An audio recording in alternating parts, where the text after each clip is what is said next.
Então, a gente, dentro da nossa Constituição Cidadã de 88, ela prevê como uma das funções do Estado o planejamento. Então, é uma ideia da gente não só realizar a despesa por realizar a despesa, mas buscar realizar a despesa com base em solucionar um problema social, pensando em resolver um problema. Então, dentro da nossa Constituição, a gente tem a previsão de alguns instrumentos de planejamento, que é o Plano Plurianual, que a gente chama de PPA, a Lei de Diretrizes Orçamentárias, que é a LDO, e a LOA, que é a Lei Orçamentária Anual. Deixa eu falar. Aqui embaixo. Bom, planejamento e orçamento público. A gente tem previsão legal. Quando a gente está falando de planejamento e orçamento público, a gente tem como previsão a participação social. Então, todo o processo de elaboração do orçamento, ele tem que ter uma fase de participação e de domínio público. No caso, a única obrigatoriedade que a gente tem são as audiências que são realizadas na Câmara Municipal. Ah, mas o executivo também realiza essas audiências. Realiza, pode fazer audiência, pode fazer consulta pública, pode fazer plebiscito, a gente tem inúmeras formas de participação. Mas o processo de elaboração das peças de planejamento, ele só se inicia dentro da Casa Legislativa. Então, só um parêntese aqui, porque a Prefeitura de Mogi das Cruzes é uma das prefeituras que tem essa iniciativa de ter esse espaço de participação antes do início do processo de elaboração na Casa Legislativa. Na Lei de Responsabilidade Social também há previsão de participação popular, tanto na elaboração como na discussão dos planos. E a gente tem hoje um orçamento que, como eu havia falado, ele é um orçamento com foco não só em gastar, mas com foco em resolver um problema social. Então a gente fala que é um orçamento moderno, né, que ele tem ênfase nos fins, então a ênfase dele, a busca dele é a sociedade e não nos meios, que é a parte administrativa, né? Dentro da lei de diretrizes de responsabilidade fiscal, a gente tem alguns princípios e a gente tem que fazer a elaboração de uma peça orçamentária com que ela reflita aquilo que é real, que reflita a realidade. Então, buscando o princípio do equilíbrio das contas públicas, então não adianta elaborar um orçamento com uma receita superestimada se essa receita não se realizar, porque depois eu não vou ter condições de arcar com a despesa que eu planejei, que eu coloquei lá. E ela tem que ser reflexo das demandas sociais e ela tem que ter metas realistas. Então, não basta simplesmente falar assim, vou acabar com a fome no mundo, sem que eu trace os caminhos de como eu vou acabar com a fome. Isso tem que ser feito de forma realista, levando em consideração que a gente está, no caso brasileiro, a gente tem um Estado democrático de direito, que a gente é pautado por regras públicas, a gente tem um ordenamento jurídico. Então, assim, não existe fantasiar. O orçamento ele tem que ser real. E ele requer setores estruturados, com quadro de pessoal suficiente e capacitado. E daí, quando a gente está falando aqui, a gente está falando da máquina pública. Muitas pessoas falam assim, a gente tem o aparelhamento do Estado, a gente tem a máquina grande, biriri, barará, tal. Só que não existe políticas públicas se você não tiver um corpo de pessoal eficiente e suficiente para dar conta das demandas e fazer o atendimento dessas políticas públicas. Bom, dito essa parte introdutória legal, a gente vai direto para o desenho do ciclo orçamentário. Hoje, a gente está em 2024, a gente faz parte do plano plurianual que foi elaborado em 2021 e ele passa a ser executado em 2022. Ou seja, se vocês notarem, é um plano que ele é elaborado no primeiro ano do mandato, ele passa a valer a partir do ano e ele vai até o primeiro ano do mandato seguinte. E isso tem um propósito, é justamente garantir que haja uma continuidade da prestação das políticas públicas, ainda que haja a troca entre os mandatários. Então, a gente tem a parte deste planejamento. O plano plurianual ele vai conter programas, projetos, ações, indicadores e metas que vai traçar qual que vai ser o rumo da administração pública, seja ela municipal, estadual ou federal, por 4 anos. Depois do processo de elaboração do plano plurianual, a gente tem a lei de diretrizes orçamentárias, que ela serve como uma orientação.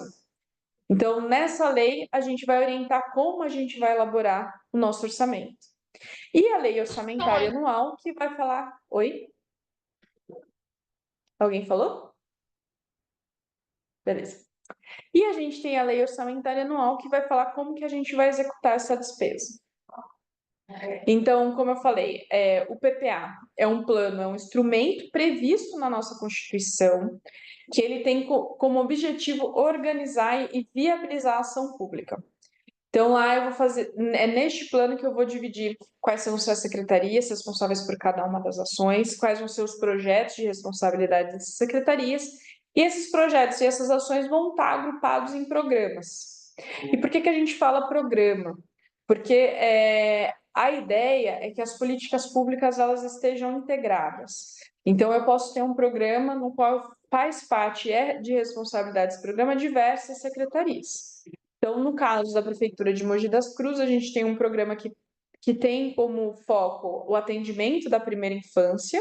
Então, eu vou ter ações articuladas da Secretaria de Saúde, Educação, Cultura e Esporte, assistência social, pensando o atendimento de crianças de 0 a 6 anos. Então, é nesse plano que vai ficar declarado o conjunto, o caminho que vai ser trilhado para os próximos 4 anos. Lembrando que ele é elaborado no primeiro ano do exercício do mandatário, ele passa a valer a partir do segundo ano e vai até o primeiro ano do mandatário seguinte. Então, ele tem um processo de elaboração que vai fazer a construção com base a partir de uma estratégia e vai fazer a definição desses programas. E nesse plano também tem que ser pensado a forma de operação. Então, assim, não adianta eu pensar, eu vou fazer isso, vou construir uma nova escola, se eu não tiver a previsão de recurso e de essa escola vai atender quantas crianças, qual que é a faixa etária, qual que vai ser meu programa pedagógico, eu vou ter que contratar mais professores, ou eu vou subvencionar professores. Tem que ser tomada essa decisão para pensar a implementação. E a gente vai ter que fazer o monitoramento desse plano. Então, assim, hoje a Secretaria de Planejamento e Gestão Estratégica aqui em Mogi das Cruzes faz um monitoramento mensal das metas e indicadores de todas as secretarias e vinculados a esses programas do plano plurianual, que é para saber se a forma como a gente está executando a nossa despesa, ela está tendo um retorno, se ela está refletindo, se ela está fazendo sentido. Às vezes a gente vai notar que não, às vezes a gente vai mudar o caminho. E o plano ele pode ser revisto. Então a gente pode fazer a adequação desse plano durante os 4 anos. Mas, obviamente, que ele tem toda uma amarração, até porque esse plano, quando a gente elabora e publica ele, as informações desse plano que eles são codificadas, eu vou mostrar para vocês mais para frente, elas são informadas ao Tribunal de Contas do Estado, porque o tribunal também fiscaliza a prefeitura e ele também faz o acompanhamento do atingimento dessas metas, desses indicadores. E, bom, fazer a avaliação e acompanhamento dos resultados pretendidos no plano e, enfim, a gente volta sempre a esse ciclo, né? A administração pública, ela é cíclica. Então, o plano plurianual é o principal instrumento de planejamento público hoje, e isso vale para todas as esferas. Então, as ações que a Câmara desempenha também tem que estar previsto dentro do plano plurianual, o SEMAI tem que estar previsto dentro do plano plurianual, assim como o IPRE, enfim, todas as áreas da administração pública. No caso executivo, a gente vai fazer o processo de elaboração em 2025 para ele valer em 2026, e no caso do executivo municipal, e no caso do executivo estadual e federal, daí ele faz ao contrário, né? A partir de 2027 começa a elaboração para ele ter vigência a partir de 28. Então, o plano ele faz a orientação estratégica, ele define quais vão ser as prioridades de governo e as metas que vão ser traduzidas nesse. E ele apresenta de forma breve, então não existe um detalhamento, qual vai ser as despesas daí de capital e o custeio das áreas da prefeitura.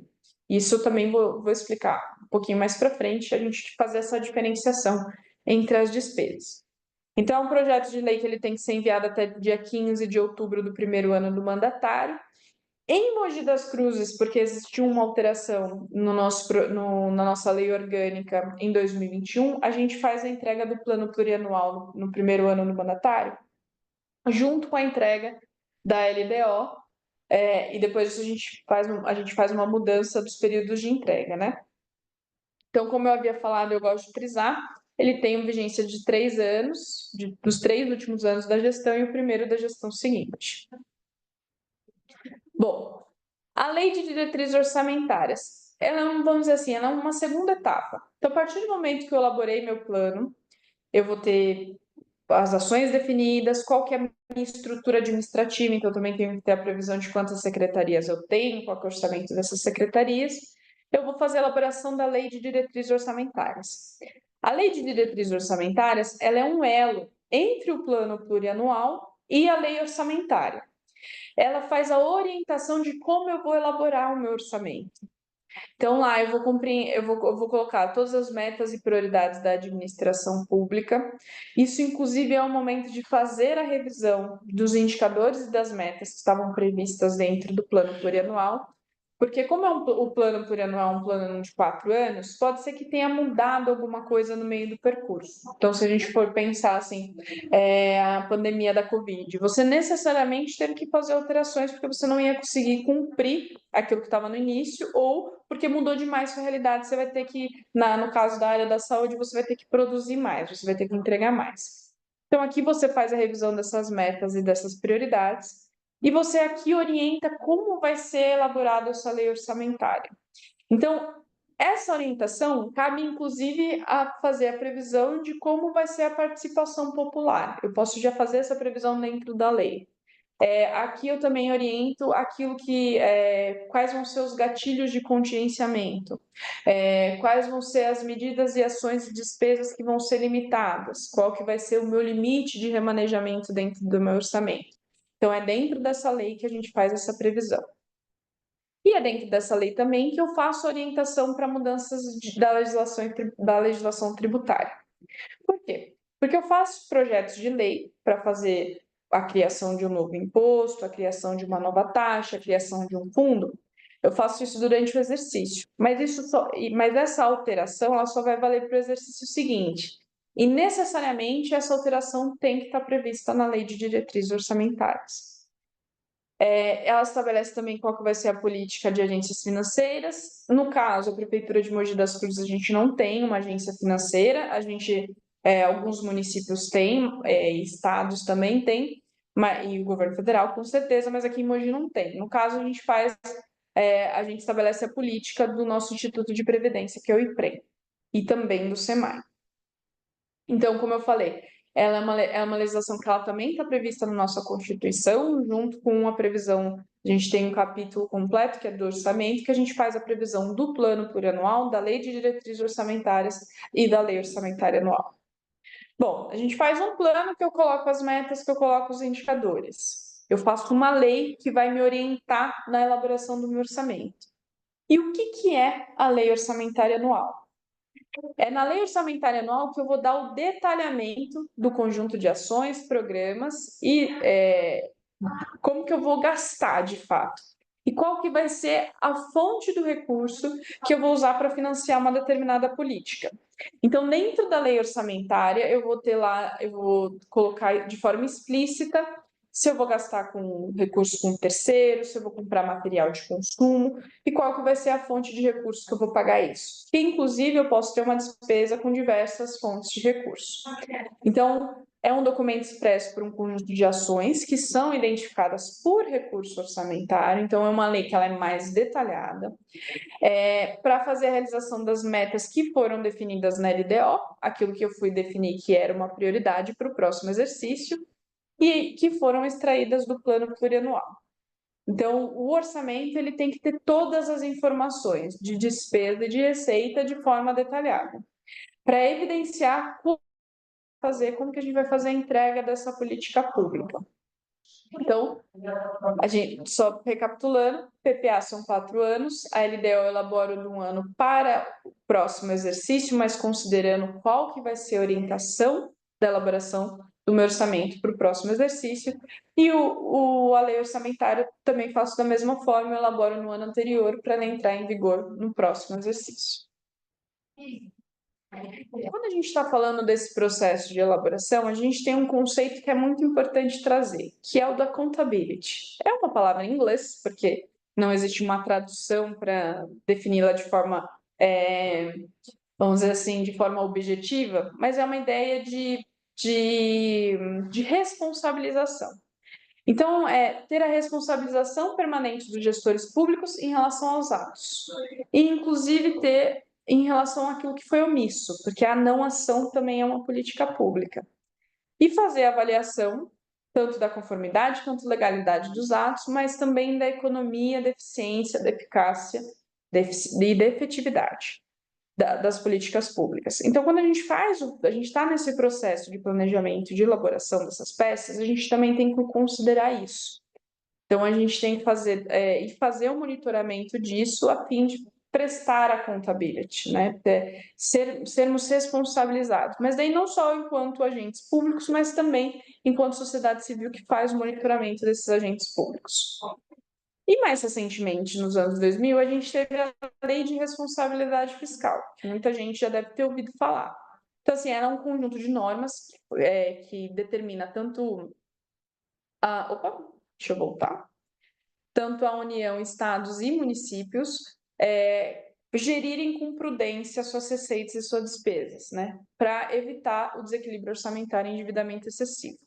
Ela foi uma lei criada, né, em 2000, uma lei de 2001, e ela vem de um processo, no caso brasileiro, de endividamento público muito alto, alta da inflação, e a gente estava num processo de globalização da economia. E na época, os mais velhos aqui vão lembrar, a gente tinha uma dívida muito grande com o Fundo Monetário Internacional, então existia um pedido de contrapartida, que o país tomasse medidas a fim de reduzir a sua despesa e ter mais saldo público para a gente poder voltar a investir. Então, ela vem num processo de globalização da economia, tem um clamor social de moralização da administração pública, né? Então, lembrando que a gente vem num processo de ditadura, no qual a gente não tinha prestação de contas dos recursos públicos, né? Até porque a gente estava num período de ditadura, e que a gente vem num processo de redemocratização no qual não existia um controle de gastos. Então, assim, como a população, inclusive, a gente volta a ter espaço, direito de fala, a gente também quer ter controle sobre o recurso público, porque é um recurso de todos nós. Então, existia um clamor social para que essa lei fosse entrada em vigor, não que não existissem leis que determinavam e que regravam a despesa e as receitas públicas, não, já existiam, né? Inclusive, o nosso processo de elaboração orçamentária é o mesmo desde 1964. 62, aliás, é até anterior. Mas o processo de fiscalização disso, a gente passa, dentro da lei de responsabilidade fiscal, a gente junta muitas leis a modo de simplificar e orientar os gestores, né? Então, a gente teve muitos atos de improbidade administrativa, enfim, temos vários escândalos, né? Collors, anões de orçamento e tudo mais. Um processo contínuo de endividamento, que vem principalmente do período da ditadura, né?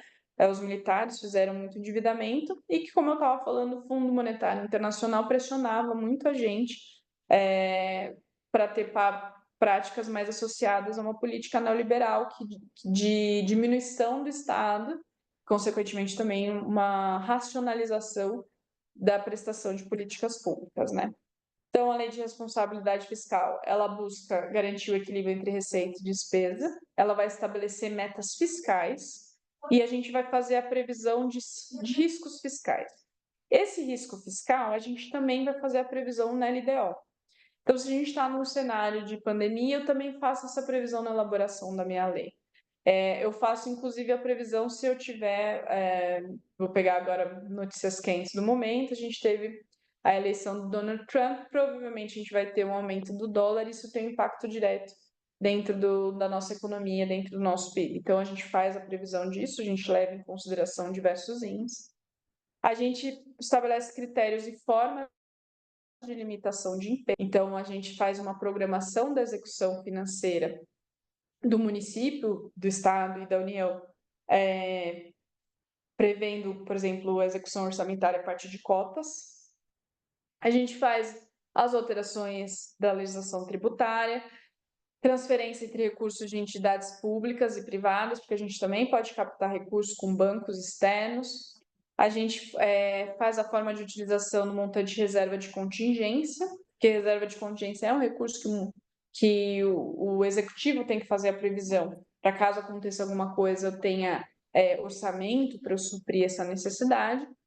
E a concessão e ampliação de incentivos tributários, que é a famosa renúncia de receita. Então, se às vezes eu quero que um determinado setor produtivo seja incentivado no meu município, a Lei de Responsabilidade Fiscal também estabelece algumas regras e parâmetros para a gente adotar isso. Falando agora um pouco da nossa secretaria anfitriã, Secretaria de Transparência e Dados Abertos, a gente tem a Lei de Transparência, que ela é uma lei muito mais recente, ela é de 2009, que ela coloca aos entes da federação que tem que disponibilizar a qualquer pessoa física e jurídica acesso a determinadas informações.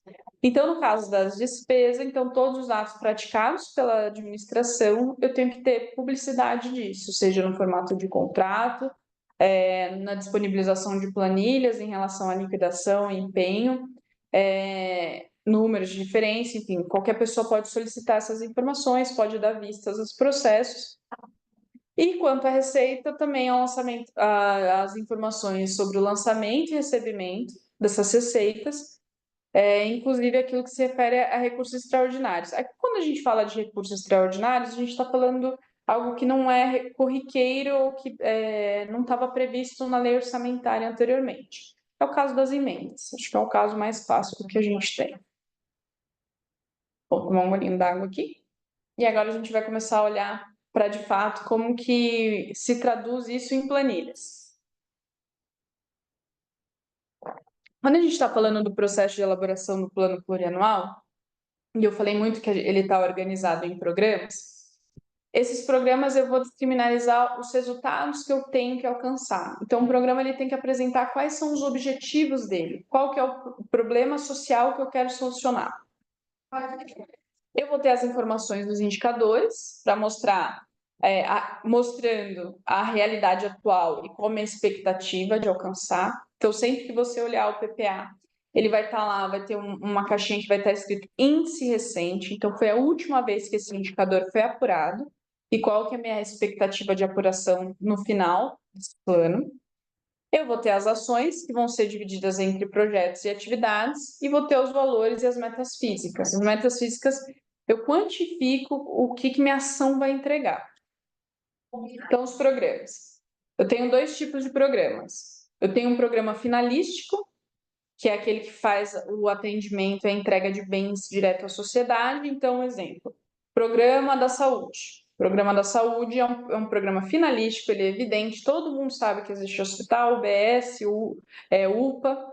Então, assim, dentro desse programa, eu vou ter essas informações de como eu vou dividir a saúde. Então, em tipos de atenção, em tipo de público, isso também confere ao gestor fazer essa divisão.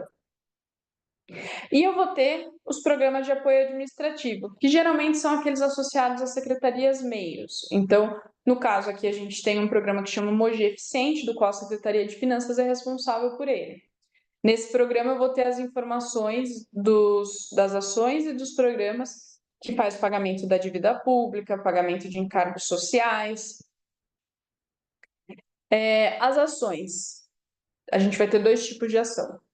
Ação-atividade, que é aquela ação que sempre acontece, que é permanente, que ela vai buscar a manutenção da prestação do serviço público. Então, no caso, que é aquilo que é uma atividade contínua. Funcionamento do hospital. Eu posso ter uma ação, falar um nome fictício, que chama funcionamento do hospital. Então, naquela ação, eu vou ter que trazer as informações de como eu vou gastar, o quanto que eu vou gastar com material de consumo, se eu vou fazer o pagamento de terceiros, se eu vou subvencionar aquele hospital. Todas essas informações vão estar dentro dessa ação-atividade. E eu vou ter a ação de projeto. E daí, quando a gente fala de projeto, é aquilo que tem tempo determinado para acabar, que seria a construção do hospital. Espera-se que o hospital inicie a construção e termine, não é para ficar de eterno. Então, ele é por um tempo determinado. E ele, geralmente, ele faz a entrega de um produto ou aperfeiçoa ou expande a prestação e ação do governo.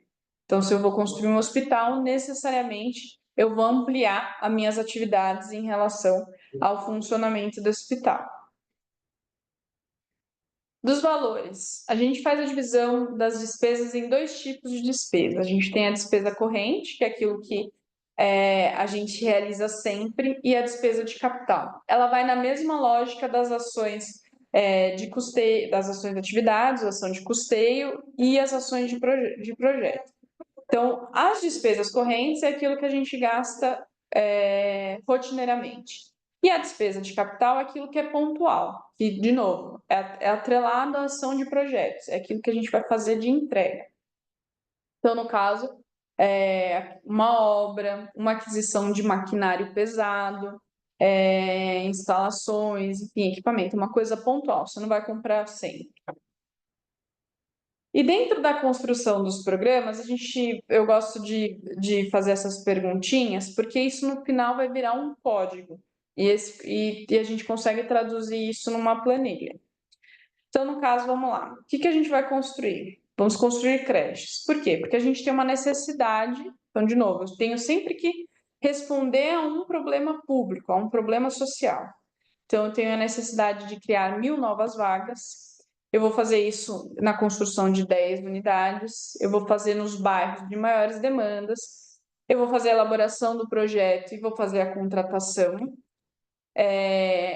Quais vão ser as secretarias envolvidas? Então, no caso, Secretaria de Infraestrutura Urbana, Secretaria de Educação e a Secretaria de Urbanismo para fazer o projeto. Quanto que vai custar? Então, aqui estou chutando que vão ser 20 milhões e quando eu pretendo entregar. Então, eu tenho um período de 4 anos para fazer a entrega dessas 10 unidades. Isso, como eu falei, vai virando um monte de numerozinhos, que depois eu consigo pegar numa planilha e enxergar cada uma dessas minhas entregas. Então, no primeiro bloco aqui da imagem da planilha, que está escrito responsável, eu vou colocar a secretaria e o departamento que é responsável pela execução dessa ação e desse programa. Então, no caso, esses 5 primeiros dígitos, eles são de elaboração institucional, ou seja, o gestor vai decidir que número eu vou atribuir à Secretaria de Educação e que número eu vou atribuir a um determinado departamento. Então, isso pode variar de prefeitura a prefeitura, estado e governo federal, porque isso é de responsabilidade do gestor eleito. O propósito, a função e a subfunção, que são os próximos 5 dígitos, isso é determinado por uma portaria do Ministério do Planejamento, nunca mudou, faz muito tempo que não muda as funções e as subfunções, geralmente muda são os elementos de despesa e a forma como a gente organiza a receita. Mas a função e a subfunção não mudam. Então, se você pegar a administração da Prefeitura de Mogi das Cruzes, Guararema, Suzano, governo do Estado, governo federal, tudo aquilo que foi investido em educação, na função educação, necessariamente vai ser o número 12. E no caso da educação infantil, que é a construção de creches, vai ser os 3 dígitos 365. E isso vai mudando para todas as partes de entregas de políticas públicas. Então, tem a função segurança pública, urbanização, saúde. No caso do governo federal, tem a área de transporte, tem a aviação, coisas que o município não tem ou não deveria ter. E depois eu vou falar para que eu vou fazer isso. Então, eu vou ter o programa, que é o programa que a gente elaborou no plano plurianual, que vai me falar quais vão ser os objetivos, as justificativas e indicadores. O programa, ele também é institucional, ou seja, o gestor vai atribuir um número a ele. Geralmente, as administrações colocam um número par no começo do programa para falar que é um programa de investimento. Tem gente que organiza tudo que é da saúde vai começar com 3, tudo que é educação vai começar com 5, enfim. Esses 4 dígitos é de responsabilidade do gestor, assim como os outros 4 dígitos que vão ser as ações. Então, no caso aqui, a construção de unidade de educação infantil, que são as creches que eu havia mencionado. Depois, então, ou seja, se a gente contar aqui, eu estou falando deixa eu ver, 10, eu estou falando são ao todo 18 dígitos que eu vou ter, aqui a gente chama de função programática. Aqui eu vou falar qual é o programa, a secretaria responsável e qual que é o propósito que eu estou querendo atingir. E no próximo, que é a parte do elemento de despesa, esse também é uma codificação determinada pelo tribunal. Esse também é padrão para todos os entes federativos, né? Então, a gente tem uma portaria interministerial que eu vou determinar que o primeiro dígito vai falar se é qual que é a categoria econômica, então, no caso aqui é o 4, é uma despesa de capital, se fosse 3, seria uma despesa corrente, uma despesa contínua. O segundo dígito eu vou falar qual que é o grupo de despesa, então, no caso aqui é um investimento. A modalidade de aplicação, que é o 90, que é uma aplicação direta, ou seja, a gente vai fazer a construção de forma direta. E no caso aqui o elemento de despesa, que é a obras e instalações. Então, eu vou ter esses dígitos aqui. Como eu havia falado, a gente sempre faz a separação entre capital e corrente, e isso também se dá dentro das receitas, né? Então, vou meio que ler aqui, só para eu não acabar sendo um pouquinho repetitiva, né? Então, assim, a receita do município é tudo aquilo que o município arrecada. E ele tem algumas formas de arrecadação. A tradicional, que todo mundo conhece, que vem todo ano para a nossa caixinha do IPTU, é uma despesa corrente, que é uma receita resultado de uma tributação. Então, receita de tributação, contribuição, patrimonial, receita industrial, transferências correntes. As transferências correntes é aquilo que o Estado e União manda para o município, isso faz parte das receitas correntes. Elas sempre se executam, elas sempre existem. Existe uma previsão de que eu vou recebê-la. Agora, a receita de capital, assim como a gente estava falando da despesa, que ela pode ser de capital, ela é pontual, eu não sei se de fato ela vai se realizar ou se ela se realiza de forma pontual. Então, se a administração adotar por vender um imóvel, é uma receita de capital, porque você vai vender um imóvel uma vez, você não vende sempre imóveis. Amortização, recursos de financiamento. Financiamento também é um recurso pontual. Então, investimento, dívida, são coisas pontuais. Ele entrega uma vez e há expectativa que se acabe. E a receita corrente, não. Eu sempre vou ter a expectativa de recebimento dela. E a despesa a gente organiza da mesma forma. Então, a despesa de capital, ela vai ser determinado período, então eu vou ter essa despesa durante um período, eu vou fazer uma determinada entrega e acabou, eu não vou repetir essa despesa. E a despesa corrente não, eu sempre vou tê-la. Então, eu sempre vou comprar papel sulfite, eu sempre vou ter o pagamento de subvencionados, eu sempre vou ter o pagamento de servidores. Então, tudo isso é uma despesa corrente. E a despesa de capital não, é pontual. Eu vou comprar um computador, eu não preciso comprar um computador todos os anos. Eu compro um computador, ele vai durar uns 5 anos, é uma despesa de capital. Comprar um trator, vou comprar um caminhão, tudo isso é uma despesa de capital. Vou fazer a construção, vou fazer uma obra, despesa de capital. Então, aqui eu trouxe de forma resumida a nossa estimativa de receita de 2024.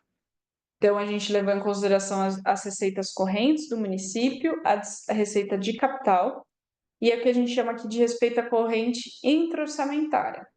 Essa receita corrente intra-orçamentária é que, no caso, o município de Mogi das Cruzes, a gente tem uma empresa de água e saneamento, que é o SEMAI. Se a gente não tivesse, a gente não teria essa linha. A gente também faz essa divisão entre o SEMAI e o IPREM, porque o IPREM tem uma receita que é repassada dos trabalhadores e da prefeitura para ele.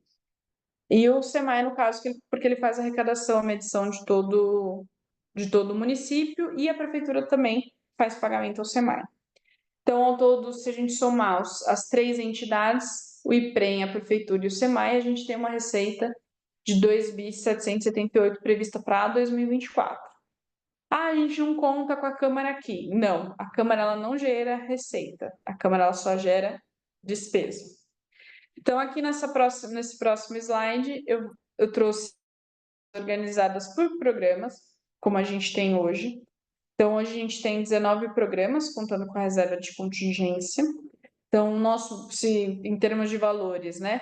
O maior programa que a gente tem é o da saúde, porque no caso da educação a gente está dividido em 2 programas, que é o Educa Mogi e o Primeiros Passos. No programa de Primeiros Passos, que a gente fez o conjunto das ações da Secretaria de Saúde, de Educação, Assistência Social, Cultura e Esporte, com foco na primeira infância. E os demais programas que a gente vai dividindo muito pela temática, né? Então, programa de habitação, de esporte, de cultura. A emprego e renda, aqui a gente tem a participação de 2 secretarias, que é a Secretaria de Desenvolvimento Econômico e a Secretaria de Assistência Social. A gente tem o programa Nossa Terra, que é um foco em preservação de meio ambiente e aos produtores rurais. Então, a gente faz essa mesclagem entre secretarias para fazer o atendimento e a solução de um problema social. E aqui no lado direito, a gente tem a divisão de recursos por secretaria. Então, no caso, a Câmara tem o recurso da Câmara, ele é oriundo, de recursos da administração pública, da prefeitura. Então, mensalmente, a prefeitura passa o recurso para a Câmara Municipal, para ela realizar o pagamento das despesas deles. Então, recursos do gabinete, da PGM, da Secretaria de Planejamento, enfim, aqui tem as siglas de cada uma das secretarias e como está dividido essas despesas. Aqui eu deixo para vocês também uma referência de leitura. Então, as informações que eu tirei daqui, eu tirei da Constituição Federal, os desenhos gráficos que eu pego sempre do livro Orçamento Público, para quem quiser se dedicar a estudar um pouquinho mais sobre isso, é um excelente livro. E que da parte de participação social, enfim, e o portal da transparência, no caso, não é da Prefeitura de São Paulo, é da Prefeitura de Mogi das Cruzes. É isso, abro para perguntas. Eu não sei se a Dani está aqui entre nós ainda, não sei como que ela queria organizar isso, mas daí só para a gente ter uma determinada, acho que é bom levantar aquela mãozinha, né, Dani? Obrigada, Dani. Obrigada, pessoal. Muito obrigada, Lari. Bom, ninguém mandou nada no chat, então acho que a ideia da mãozinha é uma boa para a gente conseguir ter uma ordem aí nas perguntas. Então, pessoal, aproveitem, façam suas perguntas, ou quem preferir também mandar no chat, pode mandar, tá bom? Agora é a hora.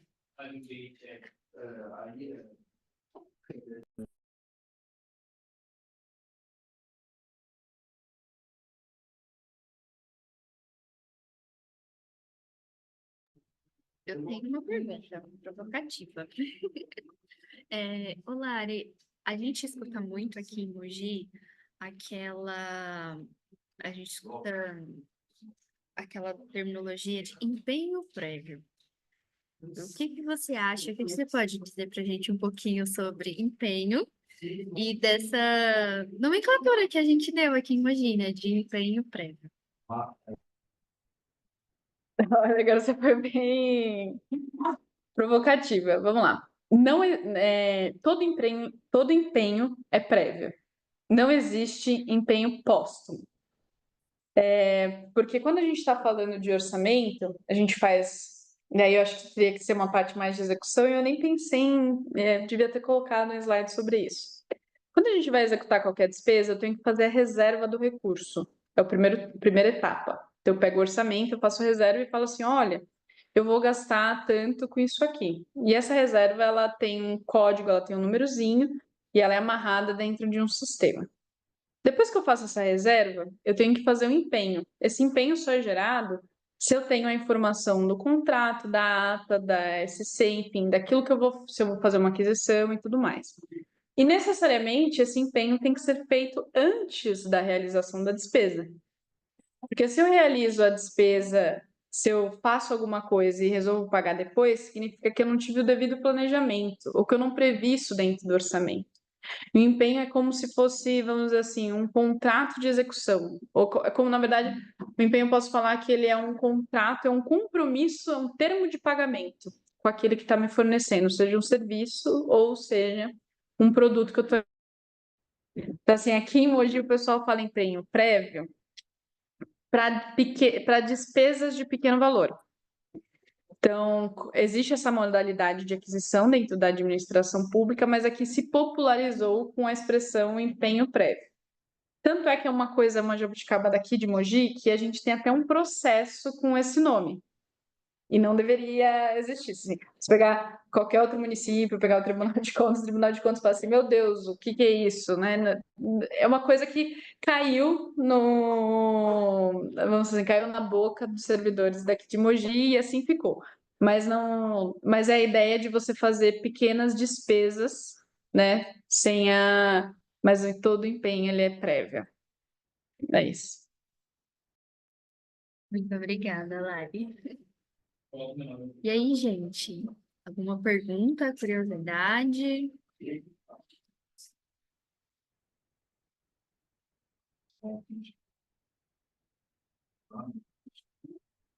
Bom, acho que se ninguém tiver nenhuma pergunta, a gente pode agradecer. Muito obrigada, Lari, por essa aula. Muito obrigada pela disponibilidade. Muito obrigada a todos que participaram. E, bom, acho, acredito que a gente pode encerrar, já que o pessoal está sem dúvidas e perguntas. Tudo bem, gente?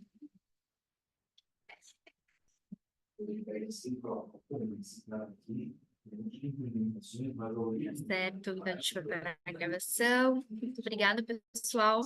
A gente vai divulgar um workshop que a gente vai ter de transparência no final do mês, que também vai ser uma oportunidade da gente divulgar os resultados do plano de ação do governo aberto. Então, esse curso de hoje, o curso de amanhã, eles estarão nas realizações que a gente vai comentar no dia. A gente vai disparar por e-mail para todo mundo ter a oportunidade aí de já fazer uma inscrição. Mas vai ser online também, vai acontecer no dia 29. E a gente chama esse workshop de Transparencidade. Vai ser o segundo que a gente está fazendo, o primeiro foi no ano passado. Mas, bom, acredito que a gente encerra por aqui. Muito obrigada, pessoal. Muito obrigada novamente, Lari. Boa tarde, gente. Eu que agradeço. Obrigada, pessoal. Boa tarde.